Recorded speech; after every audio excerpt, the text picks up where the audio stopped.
attack starter. Yeah, so this is gonna be about Twilight. I'm team. Dang it. I forget everything. I'm team Jacob. As you should probably know. Jacob's the werewolf and Edward's the vampire. Yeah. So I'm gonna express my opinions and everything. And I watched.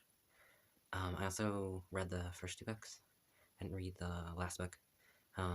Mostly because I was still pretty young and at the time it wasn't in the library, and also there's like sex scenes and stuff like that. So didn't read that. Yeah. Okay. I'm gonna wear these because I'm gonna wear this pants. I'm gonna be distracted for a minute. Okay. Yeah. But yeah, I've been wearing these capris and everything to work, and I'm gonna bury them in the bottom of my stuff, along with my red t-shirt, and probably some other white pants, just so they don't get so dirty and everything. Anyway, okay, this is Love Nation, Love Nation here. I haven't read them before. Yeah, okay, so basically, you'll probably know, I don't think anyone just about is a fan of Bella. I don't know though.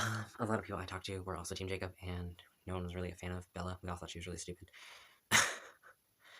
Yeah, and we were like, and like, after they broke up and everything, I guess spoiler, if you haven't seen it, I feel like you should have seen it if you're watching it, or at least read some of the book, or at least have a general idea if you're watching this. Hey, spoiler alert, the movie's unrealistic and everything, because, in mythology and almost everything, literally in all the stories I've read and everything, and I'm obsessed with vampires and everything, so, in everything else except for,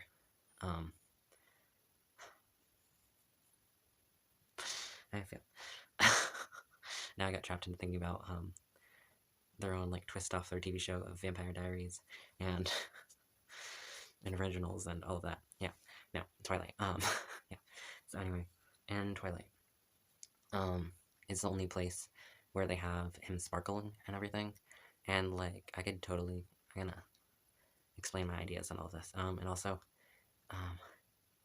like, I thought Bella was, like, really stupid and everything, just because she got back with him and everything, after, she saves his life and everything, but I guess, like, she had to anyway, because the condition that she would be turned into a vampire, and also getting married, pretty much, but mostly just getting turned into a vampire. They just said they're waiting to help, delay it, because they personally wanted that, but yeah, just to keep the council off their back and everything, but yeah, like, she could have found, I believe they could have found some other way, other than getting back together and getting married and all of that, to save Edward, or, you know, just not save him, you know, yeah, because she was, like, finally getting over him, and finally being like, hey, I'll be open to, like, a normal relationship, and a healthy relationship, and things like that, and I think the description in the story is, like, super accurate, how, Jacob's described as, like, the sun, and Edward's as a drug, quite literally, as, like, a drug and everything.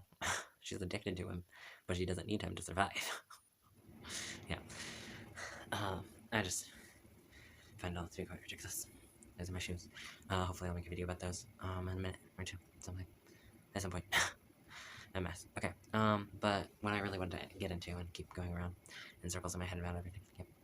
Okay, so I need to talk more clearly. Anyway, so my ideas and my explanation is the fact that, they're not in a real relationship. I'm gonna also probably gonna make, like, a part 2, or, like, another video about Twilight in a minute or two, explaining this more in depth. Well, pending my other theory and my other idea. But, like, you look at the relationship, and, like, he literally doesn't act into her at all, and he's literally just obsessed with her blood and her smell and everything. And, like, obviously it's not healthy or whatever, and he just acts really creepy, and he, like, sneaks into her bedroom at night, and it's really unhealthy, you know? Yeah. But anyway, I think it's all in her head, you know? Like, you see a guy you like or whatever, and you make up a whole entire life. So I don't think, like, the third book, like, happened at all. Like, I understand and believe, like, the first 2 books, but, like, getting married and having a kid and coming back from the dead, no, none of that makes any sense whatsoever. And I can explain it simply being like, yep, and she imagined all of that in her head, because that's easy. Like, the entire relationship could be completely in her head. Like, he could help persuade it and help, like, add on to it, or, like, it could actually be in a relationship, but probably not. I'm pretty sure they're just in, like, the vampire and the victim relationship, So basically, and which I thought it was really weird, like, they have all these powers, but they do not have, like, sedative, like, the seduction part, which I think is weird and crazy, because, like, and everything else, they have it, of, like, where you can hypnotize your victims, and you can sire them, and things like that, and you can manipulate them. Instead, he just reads their minds, which doesn't make any sense. And he can't read hers, that doesn't make sense either. No, like, no, and, like, him sparkling, easily explained by being like, hey, this is her, in her head, and she's being, like, hypnotized, because, you know, and it's a drug because she's addicted to being bitten, because there's, like, sedative and, like, venom, obviously, like snakes and things like that, and paralyzing, in the venom and everything, sedation and stuff like that. So the venom, he bites into her, and then she feels all warm and fuzzy in the head and everything, and she sees whatever she wants, and, like, also, like, in her last moments or whatever, when he finally drinks all of her blood, she can imagine her entire life with him, and, like, anything, and she can see whatever the hell she wants in the last moments of her life, you know? It's just whatever you want to think about, or whatever racing your mind, or whatever you make up, whatever you dream about, or whatever you want it. It's what you can see. So I totally believe it's in her head. Like, none of it's real. It's totally just her being addicted to being drained of her blood, which totally explains why she's so sickly and so pale all the time. She's obviously being drained.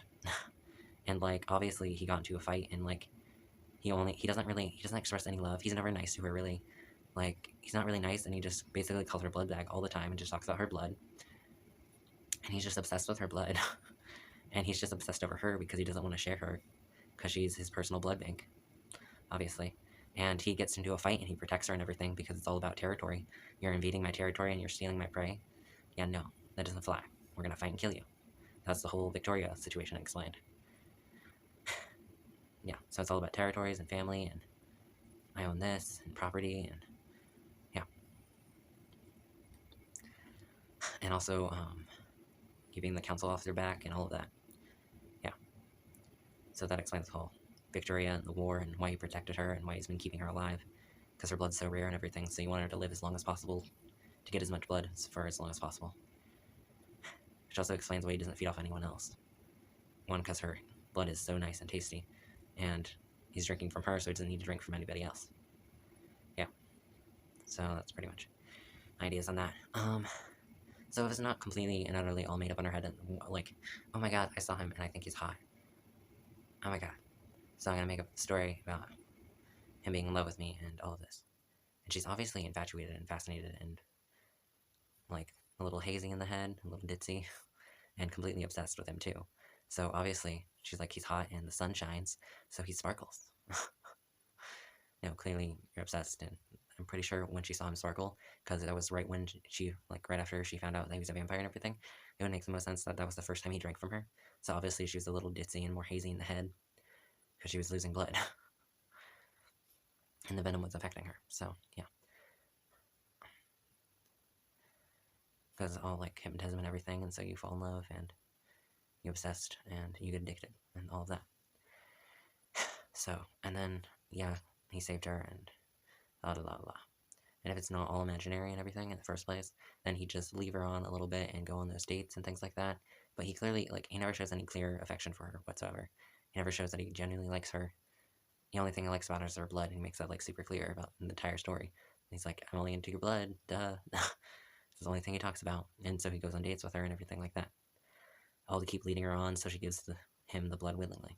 It's very simple. Yeah. So that's everything for this video. Goodbye.